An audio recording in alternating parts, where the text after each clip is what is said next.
Glad you could be with us even this time on our news desk, and thank you so much for staying glued to QTV. Time now for the news, the headlines. 4 Lusaka traffic police officers have been busted while mounting an illegal roadblock where they collected over 2,000 kwacha from traffic offenders. Opposition UPND leader Hakainde Hichilema has condemned imposition of more taxes on the Zambian people who he says are already hardly surviving. Green Party President Peter Sinkamba has described as a sheer waste of time austerity measures announced by the government. Here now is the news in detail. 4 traffic police officers in Lusaka have been busted while mounting an illegal roadblock where they collected over 2,200 kwacha from motorists illegally. The police officers who had mounted an illegal roadblock along Mungwi Road were busted by Lusaka Province Minister Boma Lusambo as he conducted his tours. The officers, who identified themselves as Charity Zuze, Mukela Chibesa, Moses Chinga and Sergeant Laban Bwalia, were caught unawares as they mounted a roadblock with an unregistered vehicle. And the Lusaka Province Minister, who was visibly disappointed by the conduct of the officers, vowed to get rid of the bad eggs among his civil servants in the province. Details in this report.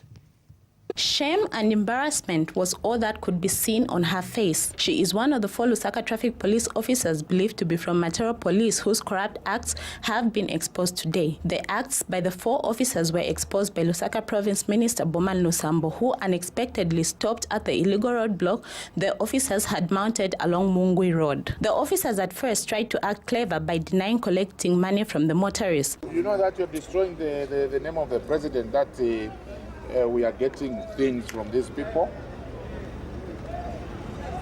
Madam, mpasa ni ndala mwapoka kuyeni. Mupeni. Understand? Iwe. Ati chako? Na chilipira 30 Wachilipira. Wachipira wanani? Mupeni mpia. Understand? Mupeni mpia. Saida mpele receipt na mupeni mpia. 2 things. Nga receipt mwachiko kule mbayanshi. Yanshi. Mawe, mwachafu kwa mbo kule mbadi city. Yanshi.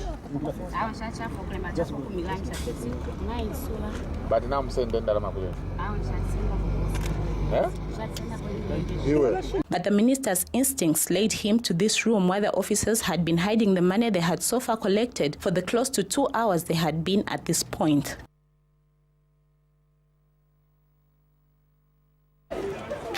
Who's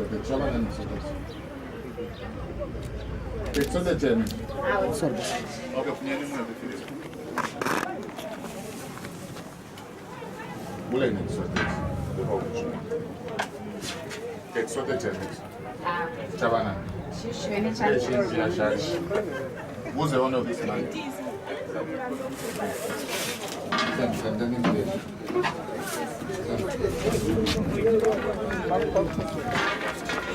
This officer, who was filled with shame and embarrassment, was made to count the money she had so far illegally obtained from motorists with her acquaintances, which amounted to over 2,200 kwacha. The minister later ordered for the officers to submit their names, which he would later submit to the Police Inspector General, Mr. Kakoma Kanganja, for further action. And this bus driver, who frequently uses this route, says the illegal roadblocks and collecting of money by the officers has been going on for a while. So sometimes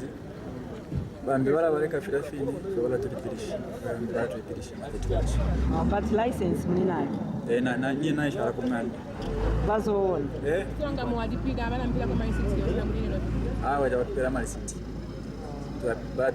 batu efatikabie ni fee what broke imankarapo bwanje every day or bwanje apamena timapita kaisi yana mtima sevenza Monday to Friday, Saturday Sunday 67, but my pays are once Monday to Friday.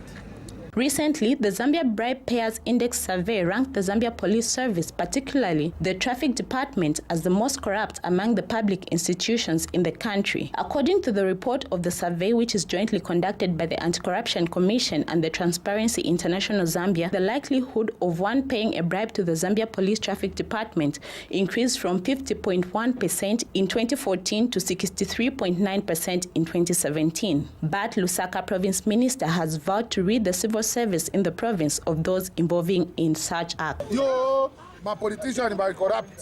If we don't corrupted, as we are free people, we are here to safeguard the interest of all Zambians. Okay? So mubauze baja bakambati ma politician were corrupt, mubauze at ayai. See my politician, they are good people. President Edgar Chagwa Lungu is a good man. Okay? There are just some bad eggs, okay? In each and every organization, we have good eggs and bad eggs, okay? And the bad eggs, we are going to sort them out to make sure that they become good. And good eggs, we are going to encourage them that they keep the status quo. We want to develop this country. And this country, we are going to develop it together, yourselves, President Edgar Chagwa Lungu, and the entire civil service. We are not going to allow anyone to destroy and or sabotage President Edgar Chagwa Lungu's vision. Let them just change. We are not here to joke. We are here to work. Honorable, the way forward. Honorable, the way forward. With the officers, yes. With the officers. The officers. The IG will handle the issue. There's 2,200. It's 2,200. Yes, I will engage the IG, and the IG will handle these people.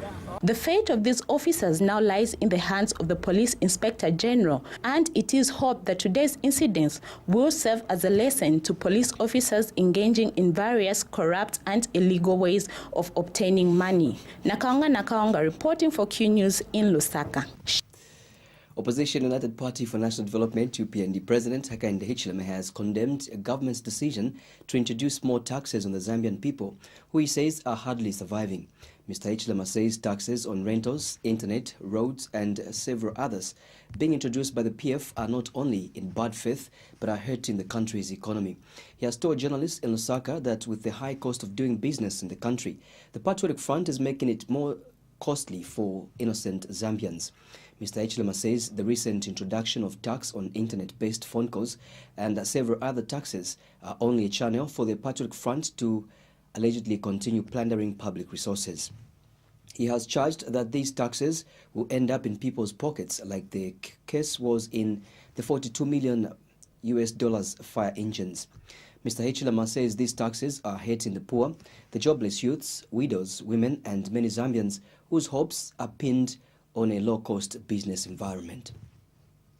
Also, others who live in this country, do business in this country, are willing to allow or watch others spending your money lavishly, recklessly, while you fail to feed your children. That's a question which we Zambians must answer. For me, I think time has come to say no to such a government. No to such a small group of greedy people that are stealing from everybody. And it is at this point that Zambians must come together and work together, hold each other's hands and say, this we shall not allow anymore. And I believe and trust that citizens will do exactly that. They've done it before in a very, very peaceful manner when they said no to the one-party state in the late 80s, to be specific, 89, 1991. Zambians have always come together as they did at that time, and later on in 2001, when somebody wanted a third term, Zambians came together and said no to the third term. And they did it peacefully. This is another time that Zambians must come together and say no to this extravagant, corrupt PF government. This is a time, as we've done before, and maybe even more now, that we should unite and put our foot down and do that which is constitutionally right, which is legally right, which is really a common sense thing. Meanwhile, government has been urged to immediately rescind the decision to introduce a 13-ngwe per day tax on internet-based calls on social media platforms. Unzalaru President Evan Slampy says the new cybersecurity bill and plans to introduce the 500 kwacha Ratsa vehicle re-registration should also be shelved indefinitely. Dr. Lampi says this will protect the nation from sliding into an Orwellian society where privacy and personal liberties do not exist. In a statement obtained by Q News, Dr. Lampi said that the introduction of a new tax on internet-based phone calls is a clear indication that ordinary Zambians are going to foot the bill for the failure by government to come up with a clear economic development strategy. He says this unsatiable appetite by government to collect every little ngwe that nationals earn is sucking the oxygen out of the economy for other players such as businesses.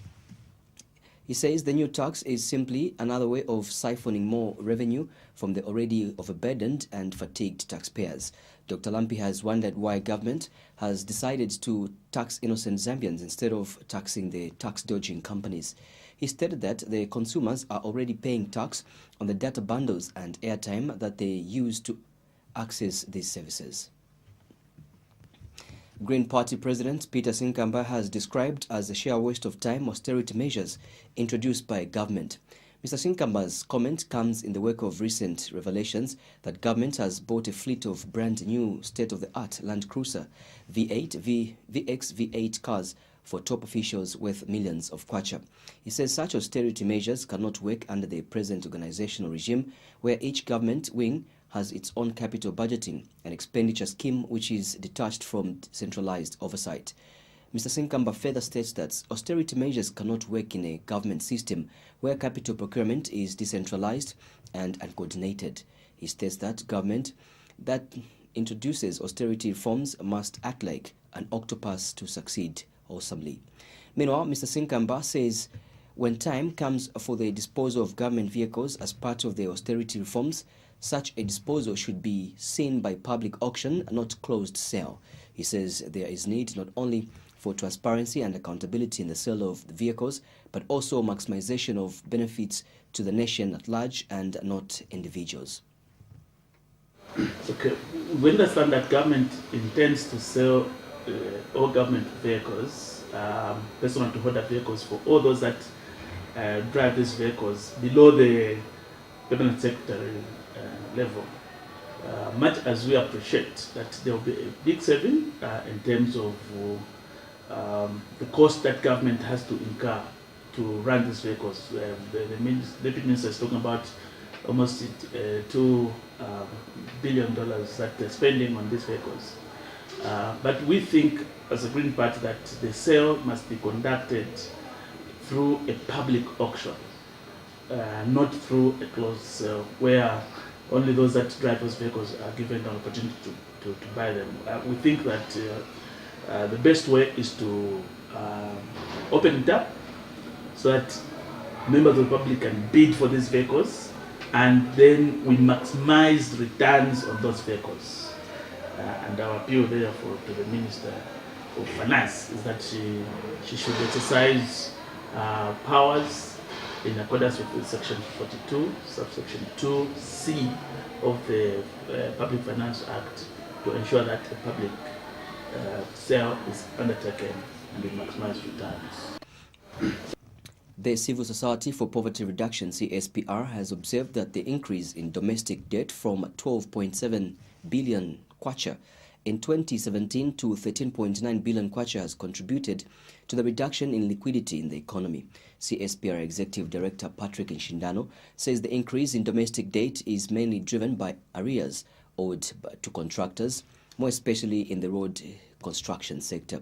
Mr. Nshindano notes that the reduction in the level of liquidity in the economy pushes up interest rates due to the high rate of non-performing loans. He further notes that government expenditure has continued to be higher than the projected revenue due to debt repayment, with external debt standing at $9.3 billion from the $8.7 billion recorded last year.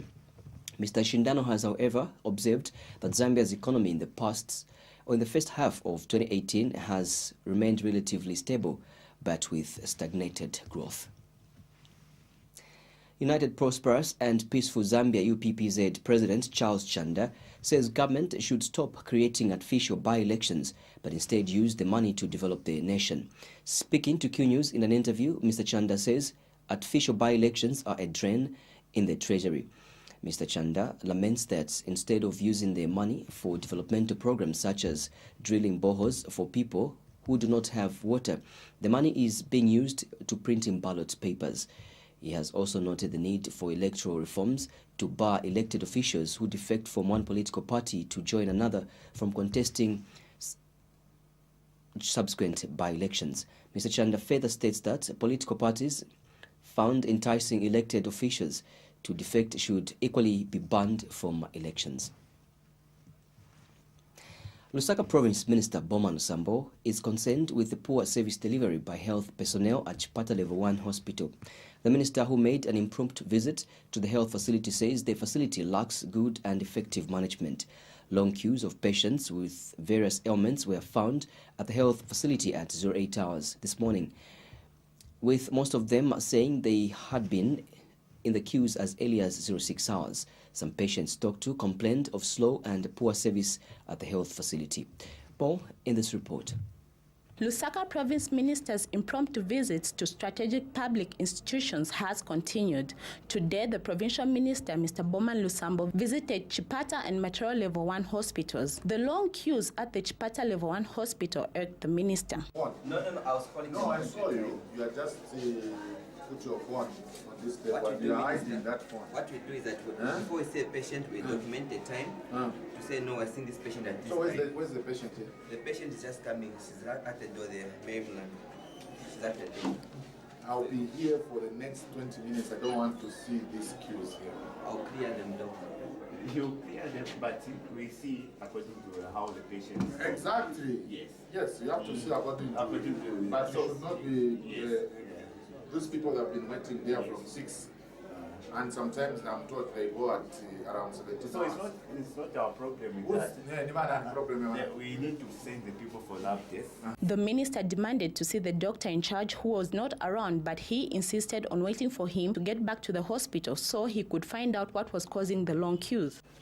Are you Victor? Are you Dr. Victor Diama? Diuma, yes. Where are you?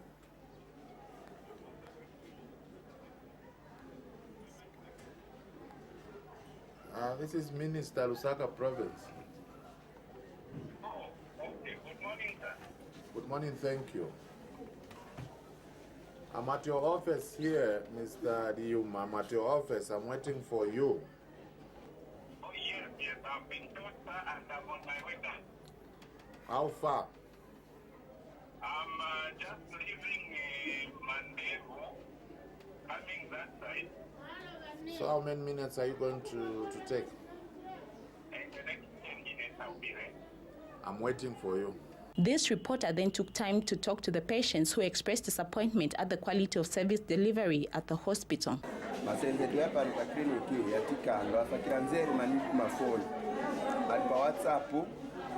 Angane patient time enda tabeta tani disira ndio muntu bakakuno mulemba sina afira palaine mpena afira palaine amchita transfer ku UTH majo atumiza body yokufa kudala ku UTH. Kalamu Chipata compound, since they started building this clinic, there is no change. Although today you are calling it first level hospital, there is no change, totally no change. So what I'm thinking as a Chipata compound-based person, to change the entire management, to bring new people. That's what I'm just thinking. Because the performance, it will remain the same. So kuti manje vintu visewezeke mtako isetajama kuti batitane mazina mtako mwa kuelera ulingoni mbalai kupeza kone mabenji. The doctor finally showed up after 20 minutes and had this justification for the poor service delivery. The issue of congestion here, what has mainly contributed is the infrastructure. So far we only have 3 consultation rooms, yes, and in trying to sort out this problem of congestion, what we've done is we've tried now to introduce a system where in one consultation room we put one clinic officer and a doctor. And we are trying to use screens for privacy because these rooms, I don't know if you went through to see how small they are very small. That's why. The minister's tour of hospitals ended at Material Level 1 Hospital, where the situation was different as patients received good service, except for lack of medicines like Flagyl, which the minister urged the hospital to ensure that it was made available as soon as possible.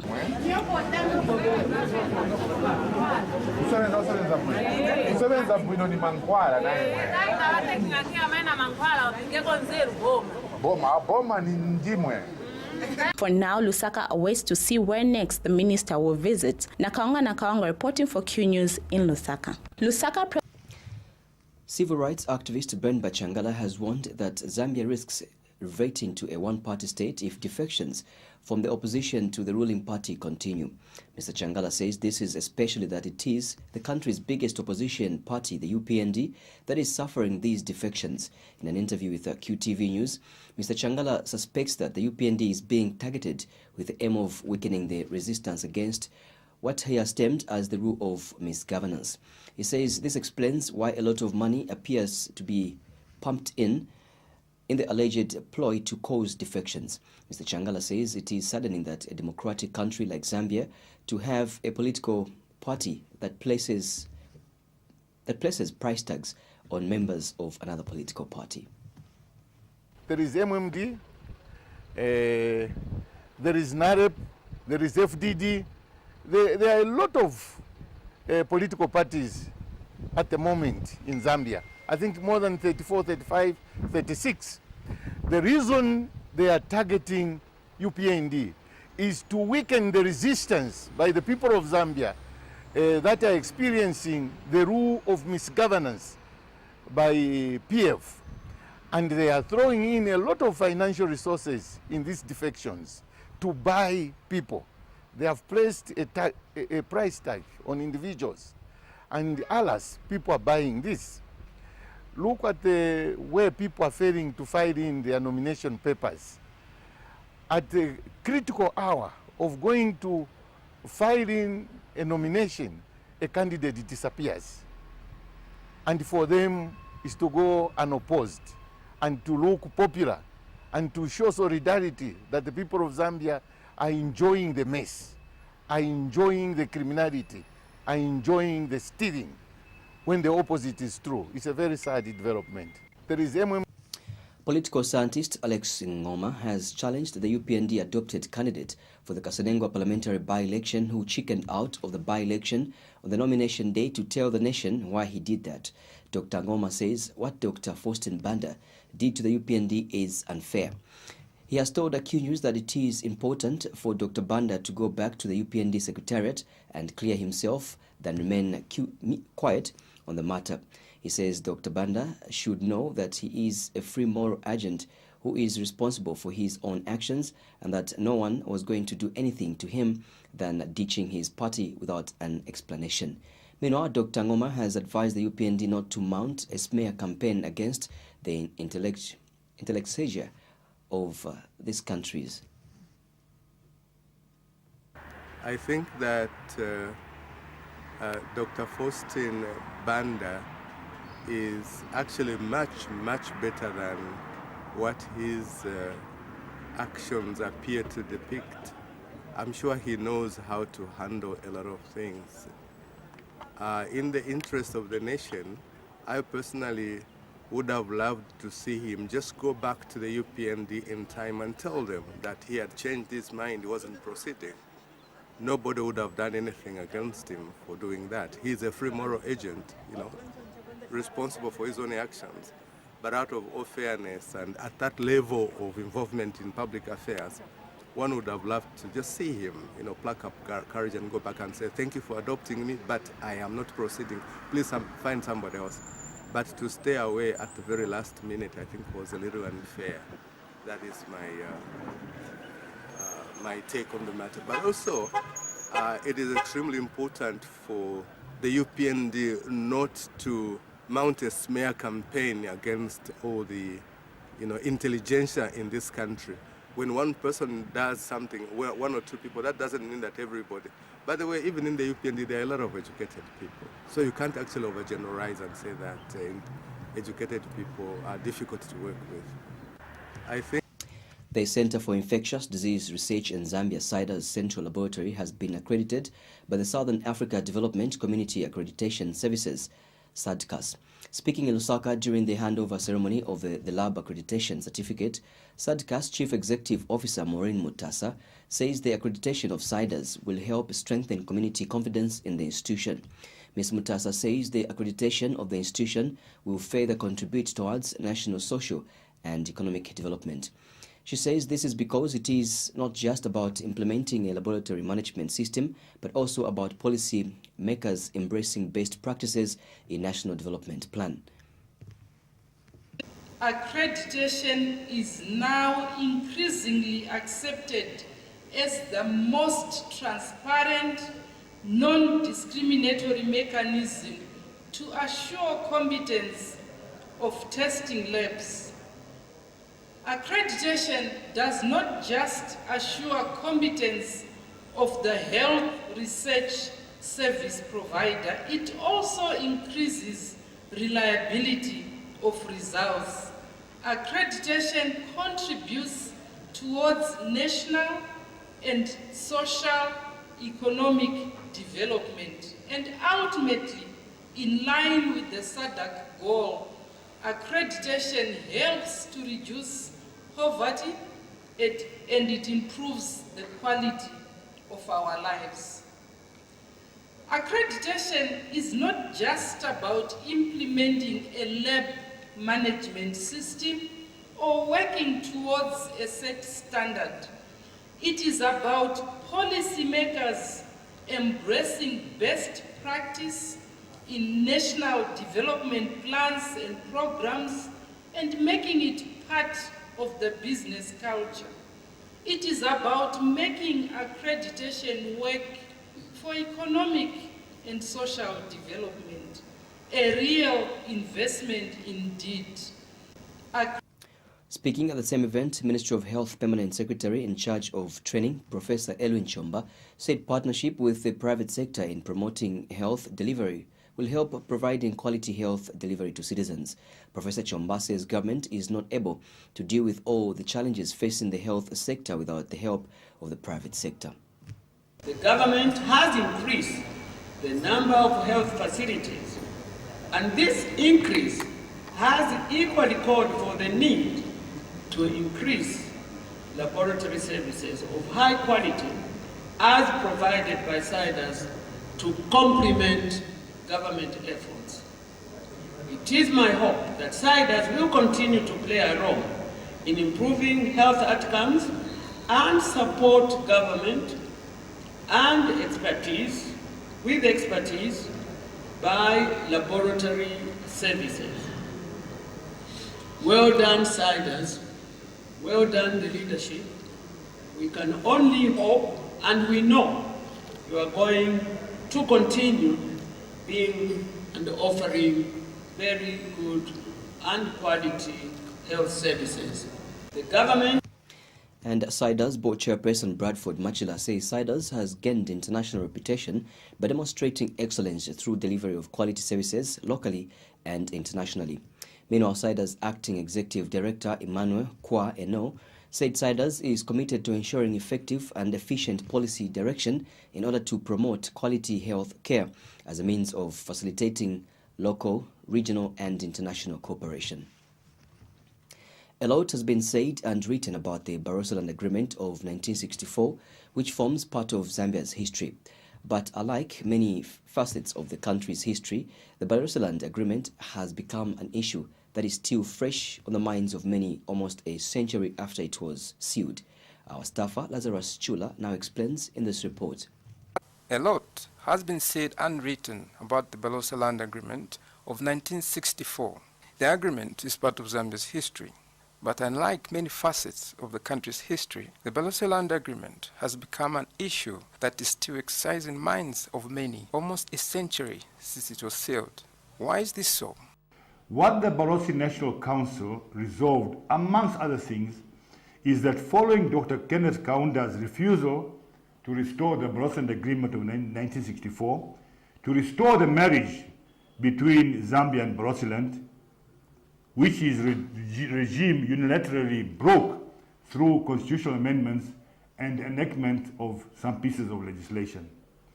The Barotse National Council resolved that Barotseland would revert to its pre-1964 status as a self-administering nation-state. Former Prime Minister under the UNIP government, Malema Masheke, who remembers circumstances under which the Barotse Land Agreement was entered into, has his own view.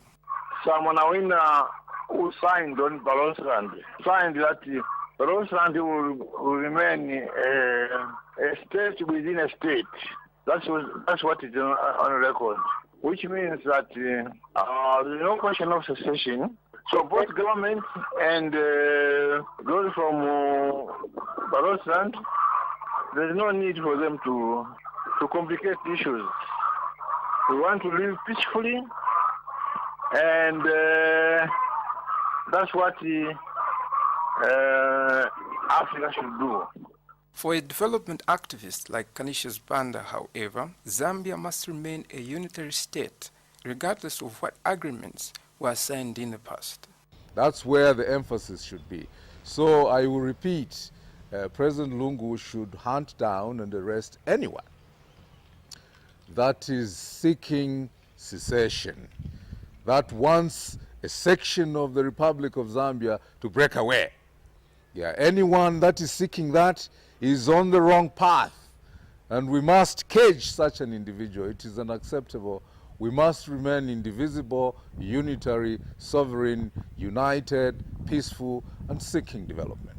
It has been exactly 54 years since the Barotse Land Agreement of 1964 was signed between Northern Rhodesia and Barotse Land to form what is now known as Zambia. The agreement has clearly proved to be a contentious issue that has beaten the test of time. Political historian Bizek Jube Piri does, however, have some ideas of how this issue can be resolved. So how to best to guarantee people's rights without actually creating serious divisions in the nation? So these are issues that I think need to be clearly and well taken into account. And when people are sitting on the table, they need to be level-headed.